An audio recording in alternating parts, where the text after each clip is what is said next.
Olá, quarto ano, aula de História. Nós iremos começar um capítulo novo de História. Capítulo 6. E a gente falou muito sobre escravidão. E continuaremos falando sobre escravidão. Agora, nós iremos falar sobre o combate e resistência à escravidão. A gente vai continuar falando sobre escravidão, mas o que foi feito e qual foi a resistência à escravidão. Os africanos escravizados que foram trazidos para o Brasil nunca deixaram de lutar por sua liberdade. Muitas vezes, já no embarque, eles resistiam a entrar nos navios negreiros. Lá na África, no lugar de origem dele, ali no embarcar dele, ele já tentava resistir, mas geralmente não conseguiam. No Brasil, os africanos continuaram resistindo e lutando contra a escravidão. A manutenção de suas expressões culturais, como a religiosidade e alguns instrumentos musicais, foram formas de resistência, tanto que muitas delas podem ser identificadas em nossa cultura até hoje. O que está querendo dizer para a gente é que eles deixando viva a cultura, o texto quer dizer para a gente que a forma de expressão cultural dele era uma forma dele não esquecer quem ele era e de resistir a toda aquela cultura que o branco estava impondo a eles, tá? Observe a imagem abaixo. Aí nós temos uma imagem e aqui mostra o quê? O que está mostrando nessa imagem? Aí aqui tem algumas perguntas. Quem são as pessoas retratadas na imagem? E qual é a dança representada nessa pintura? Em sua opinião, é possível estabelecer uma relação entre essas danças e a resistência à escravidão? Conte aos colegas como você imagina que os africanos escravizados lutaram por sua liberdade. De que forma eles se organizaram? Formas de resistência.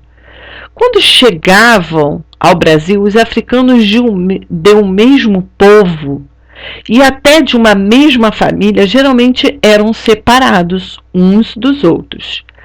Isso era feito para evitar que se unissem e se organizassem revoltas. Aqui no Brasil, nos locais onde passavam a viver, eles estabeleciam novas relações, casavam-se, formavam-se família, faziam amigos e, com o passar do tempo, construíam uma nova identidade. Também tentavam preservar as tradições e a cultura de seus povos de origem. Por exemplo, faziam festas e celebravam seus deuses. Essas eram formas de resistir à escravidão e de deixar viva a cultura deles. Até mesmo porque essa cultura foi passada de pai para filho, isso foi permanecendo vivo entre os escravos. Os africanos escravizados também organizavam fugas, sozinhos ou em grupos. Homens e mulheres se escondiam nas matas.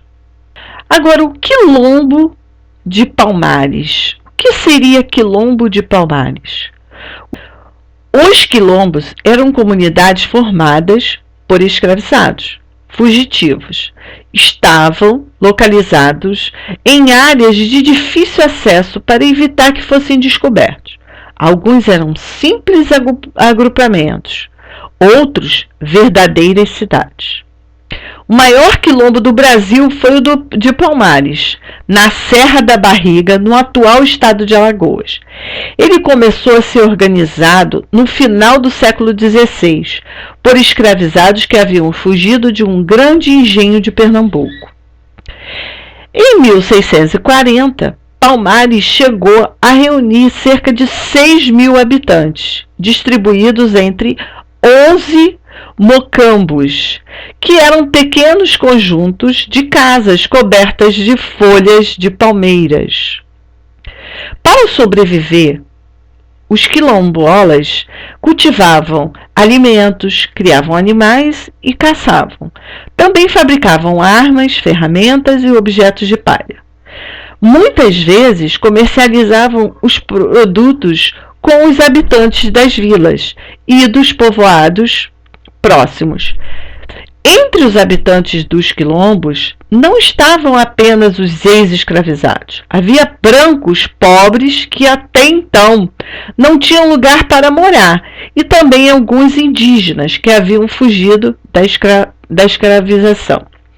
Então eles se reuniam e começaram a aumentar o número de habitantes, que quase virou uma cidade.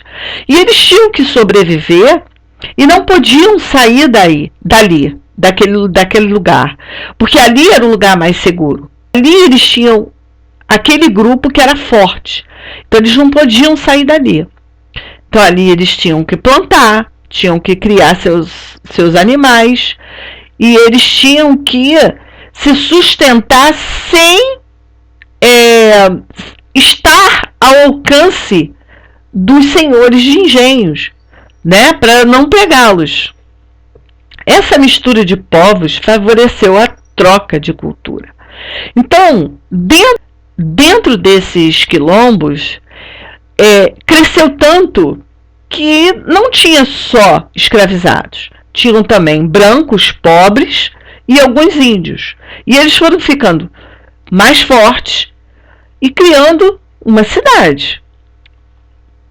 E isso favoreceu o quê? Uma troca de experiência, uma troca de cultura, hábitos, foi tudo se misturando.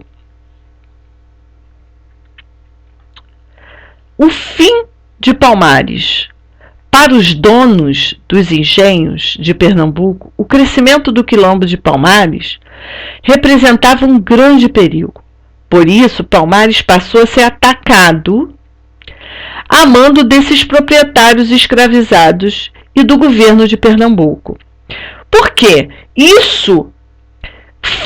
Alguns escravos conseguiam sair dali e levar esse lugar seguro, essa notícia desse lugar seguro para outros escravizados, que já sabiam que quando ele fugisse de lá, ele já poderia correr para o quilombo dos Palmares.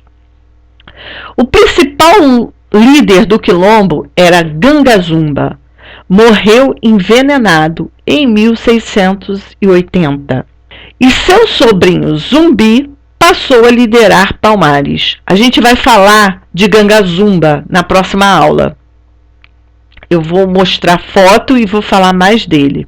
Em 1695, o bandeirante Domingos Jorge Velho, com milhares de homens e alguns canhões, derrotou os quilombolas. Zumbi foi capturado e executado em 20 de novembro desse ano 1695. A data de sua morte é hoje um marco simbólico na luta contra o racismo. É o Dia Nacional de Zumbi e da Consciência Negra. Agora nós temos uma imagem, apresentação de dança durante a festa de cultura afro em homenagem ao Dia Nacional de Zumbi e da Consciência Negra, em Araruama, Rio de Janeiro. Foto de 2015. Você vai conhecer melhor essa comunidade nas páginas 66 e 67. Conheça a quantidade de processos em aberto por Estado para regularização das terras das comunidades de remanescentes quilombolas. O documento é disponibilizado pelo Instituto Nacional de Colonização e Reforma Agrária, INCRA. O que quer dizer? Esse site consta todos os processos abertos que as terras quilombolas, que os quilombolas abriram para obter essas terras. Então nós temos no Pará, Ceará, Pernambuco, Goiás, Bahia, Minas Gerais, Rio de Janeiro. E você vai clicar e vai ver Rio de Janeiro. Nós temos na Rasa, a Armação de Búzios. Nós temos também um quilombo mais próximo.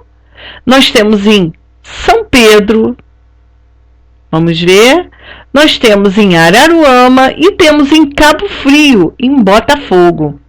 Então vamos lá, esses são os processos que os quilombolas abriram para obter as terras que antes foram construídas por esses escravos, né? Então nós temos aí alguns, ó. Nós temos em Cabo Frio, Armação de Búzios, Rio de Janeiro. Agora, em sua opinião, celebrar o Dia Nacional de Zumbi e da Consciência Negra é uma forma de lutar contra o racismo? Por quê? No município onde você mora, há eventos no dia 20 de novembro. Você já participou de algum? Compartilhe sua experiência com os colegas. Na próxima aula, nós iremos fazer a correção e eu vou apresentar um slide mostrando, falando mais sobre Gangazumba, ok? E Zumbi dos Palmares. Ó, beijinhos.